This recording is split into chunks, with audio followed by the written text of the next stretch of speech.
국회 교문위 국감에서 논란이 되고 있는 유영익 국사편찬위원장의 자질 논란, 이승만 전 대통령을 지나치게 찬양하는 것 아니냐라는 역사관, 여기에 대해서 어제는 이승만 연구원 원장인 연세대 유석춘 교수와 얘기를 나눴는데요. 오늘은 이 사안을 다른 시각에서 바라보는 역사학자를 모셨습니다. 서울대 국제대학원 박태균 교수, 어서 오십시오. 네, 안녕하세요. 먼저 교과서 수정 조치에 대해서 먼저 유석춘 교수한테도 물어봤는데 이번에 수정 조치한 게 상당히 합당하다, 균형 잡혔다 이런 식으로 표현하더라고요. 박 교수는 어떻게 평가하십니까? 글쎄요, 일단은 저는 그 수정 조치 어떤 게 내려왔는가 구체적인 사항들은 아직 읽어보지는 못했고요. 보도 내용은? 예, 보도 내용으로 이제 그 교과서 집필하신 필자분들께서의 얘기는 단순한 이 사실에 잘못된 오류만 수정하는 것이 아니고 거기에서 역사적인 어떤 평가나 해석 부분까지도 수정을 요구를 했다. 그러니까 이거는 기본적으로 검정의 취지를 위반하는 게 아니냐 이런 의견을 밝힌 걸로 되어 있습니다. 근데 사실 제가 아직 구체적으로 다 못 봤기 때문에 그걸 좀 보고선 좀 판단을 해봐야 될 것 같습니다. 그러니까 어떤 평가나 해석까지를 수정 요구한다는 것은 검정 시스템에서는 있을 수 없다 이렇게 보신다. 그렇게 이제 그 필자들이 대부분 얘기를 했기 때문에 보면은 사실 오류 부분들은 수정을 하겠다. 근데 이제 해석과 평가 문제에 있어서는 이거에 개입하는 것은 검정의 취지가 어긋난다. 이런 이제 의도인 것 같습니다. 그 어제 유석춘 교수도 그런 발언을 하긴 했습니다만은 이 교학사 교과서 논란이 시작되면서부터 이제 그쪽에 참여하시는 모든 분들이 이구동성으로 사용하는 표현이 있습니다. 뭐냐면 우리나라 역사학계에서 주로 고대사만 많이 하다가 근대사, 현대사를 공부하고 그걸 연구 작업을 시작하는 것 자체가 사실 80년대 이후다. 그러면서 80년대 이후에 근대사, 현대사를 연구한 학자들은 대부분 운동권적 시각에서 근현대사 연구를 해가지고 지난 뭐 한 100년의 한국 역사를 매우 부정적으로만 보려고 하는 좌편향된 시각을 전체적으로 가지고 있다. 이렇게 표현하더라고요. 바로 그 현대사 전공자신데 이런 시각에 대해서 어떻게 보십니까? 저는 뭐 그건 너무나 이 한쪽 성향만 좀 보고 있는 그런 어떤 판단이라고 생각을 합니다. 그러니까 이런 어떤 운동권적인 시각에서 하시는 분들도 있지만 사실 대부분의 역사학자들 특히 이제 근현대사 하시는 분들이 80년대 초에 미국에서 수정주의 영향을 받은 것은 사실입니다. 그 부분에 영향은 있었지만 그 이후의 영국 영향들은 그 경향들에 대한 또 여러 가지 수정의 과정들을 거치고요. 기본적으로 지금 나와 있는 교과서들에 대해서 좌편향이다라고 많이들 얘기를 하는데요. 전체적인 이 교과서의 큰 흐름은 우리 한국의 식민지라든가 또 전쟁이라든가 분단이라든가 이 어려운 과정 속에서도 경제성장과 민주주의를 성취를 하는 그 결과 오늘과 같은 한국을 이루게 됐다. 근데 그 과정에서 어떠한 시련들이 있었는가라는 얘기를 하는 거죠. 큰 시각 자체는 우리 현대사의 큰 성취에 대한 부분에서는 저는 전혀 그 부분을 부정하지는 않고 있다라고 생각을 합니다.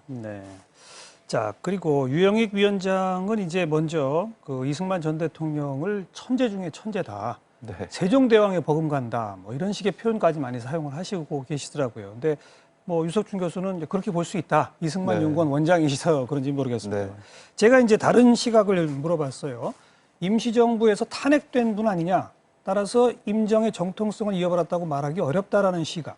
또 하나는 개인의 권력력 때문에 남한의 단독 정부를 먼저 구성해서 결국 분단의 책임이 있는 거 아니냐.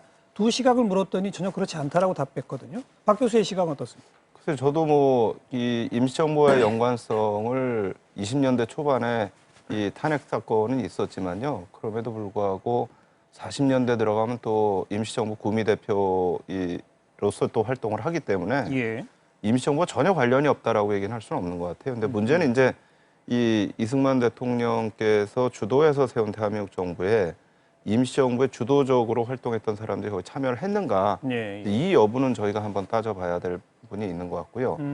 실제 주도적으로 참여하지 않았나요? 이승만 정부와 한 2분 정도가 들어가셨죠. 2분 정도 참여하셨고 나머지 분들은 거의 참여를 안 하셨으니까요. 이분들은 단독 선거는 안 된다. 또 이제 김구 선생 같은 경우에 이제 단독 선거가 이루어지면 이건 바로 전쟁으로 갈 것이다.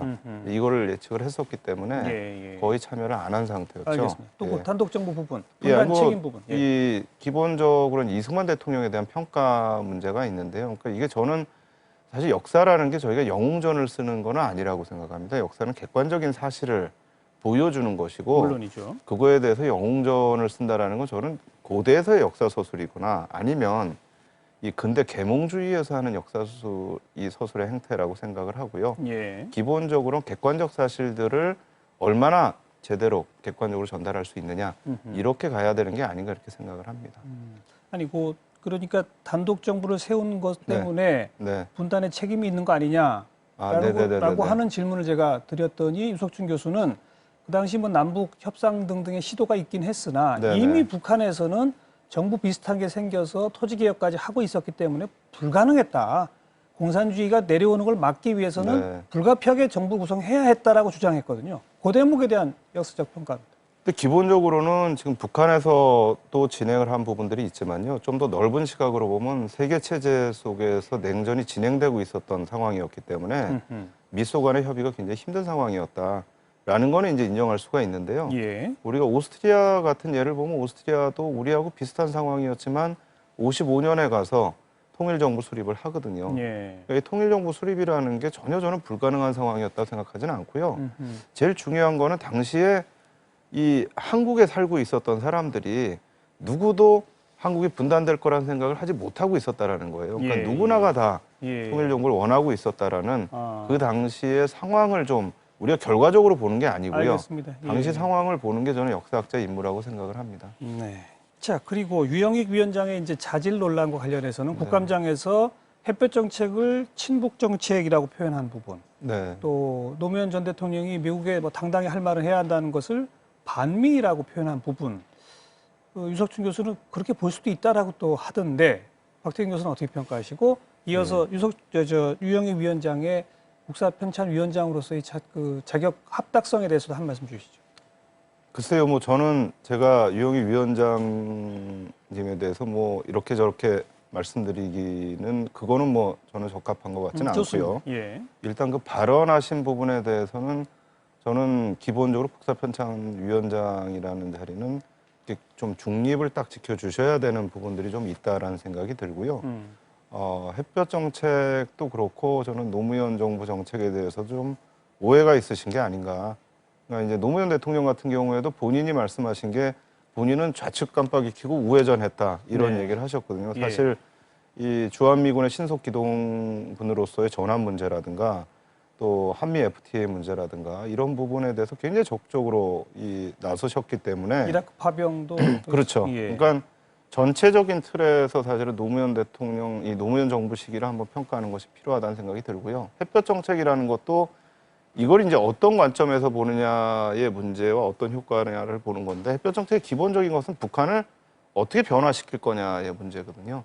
그 변화라는 것 자체가 저희가 민주화를 겪을 때도 결국은 일정한 정도의 경제 성장을 겪고 그걸 통해서 중산층이 형성이 되고 이 과정 속에서 저희가 민주화를 했던 것처럼 북한의 변화라는 것도 북한 사회의 일정 정도의 전체적인 변화 속에서 사회를 변화시키고 문을 열어야 된다. 예. 이런 측면에서의 햇볕 정책의 이해가 저는 조금 더 객관적 이해가 아닌가 이렇게 생각을 합니다. 네. 친북 내지는 반미 이렇게 규정하는 것은 중립적일 수는 없다. 조금 저는 그거는 소위 좀 요새 이렇게 네티즌들이 막 날라다니는 말들 이건 제가 보기에는 어떤 객관적인 입장에서 학자가 쓰기에는 좀 적합하지 않은 용어가 아닐까라고 생각을 합니다. 예. 박 교수께서 참 말씀을 조심스럽게 하시는데 어쨌든 그 말씀하신 내용만 보면 국사편찬위원장이라는 자리는 좀 중립적이었으면 한다. 그렇지 않습니까? 아무래도 그런데 발언은 중립적이지 않다. 글쎄 좀 그런 그 발언에 대해서 그런 느낌을 좀 받았고요. 예. 또 이제 이승만 대통령에 대한 연구에서도 연구를 하셨어요. 또 이 가보개혁부터 쭉 하셨고 또 이승만 대통령의 과거 자료에 대한 연구도 쭉 진행을 하셨는데 그 자료를 가지고 이승만 대통령의 객관적인 어떤 사상이나 활동을 밝히는 건 좋은데 이분이 뭐 어떤 분이었다라는 이 평가를 마치 영웅전처럼 하는 건 제가 보기엔 사실 역사학에서는 그렇게는 하지는 않거든요. 이제 그런 부분에 대해서 좀 말씀을 드린 겁니다. 역사학자적 자세라기보다는 좀 뭐 정치학자적 자세라고 그럴까요? 그렇게 봐도 되겠습니까?